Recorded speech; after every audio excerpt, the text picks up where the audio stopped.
Hendak ilmuna di dunia mah opat tilu sebab Allah nenden Islam iman ihsan. Lamun Islam eta moal kaluar kitabna fikih bae geus sakikituna bae.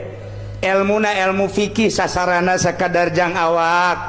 Sakadar jang awak ka sasaranana fikih Islam fikih sasaranana jang awak. Kemudian kitu pagaweanana ibadah gelarna adalah seorang abid ngan sakadar sakitu paling ge ieu teh kitu soheh batil sah atawa haram makruh wajib dan lain sebagainya.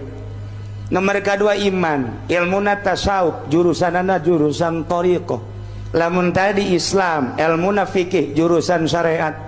Lamun ieu mah tasawuf na ilmuna thariqah na sasaranana kolbu ieu lain deui geus maek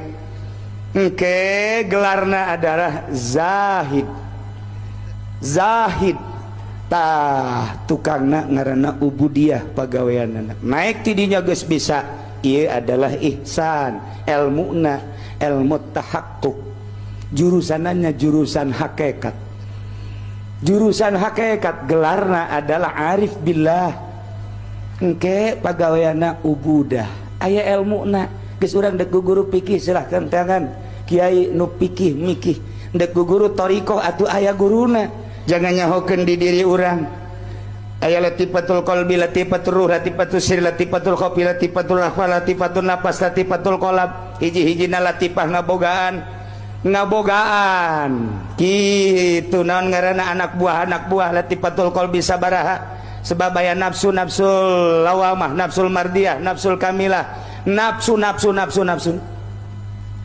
itulah diatur ke dina ilmu thariqah leung geus tamat eta naek ka karake ilmu hakikat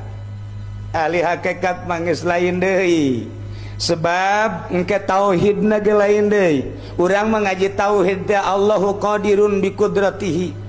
kitu bae ngaji sadunya ge ngaji di Mesir kos kitu bae Allah teh alimun bi ilmihi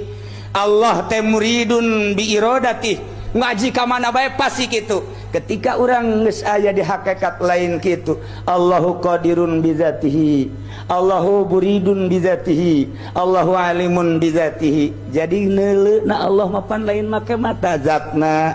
Allah mangadenge teh lain make ceuli zatna geus kabeh kadenge ku Gusti Allah ku zatna kadele ku Gusti Allah ku zatna karasa ku Gusti Allah ku zatna deket Gusti Allah zatna beuki luhur urang geus datang ka dinya bakal kadenge ku urang dangdaw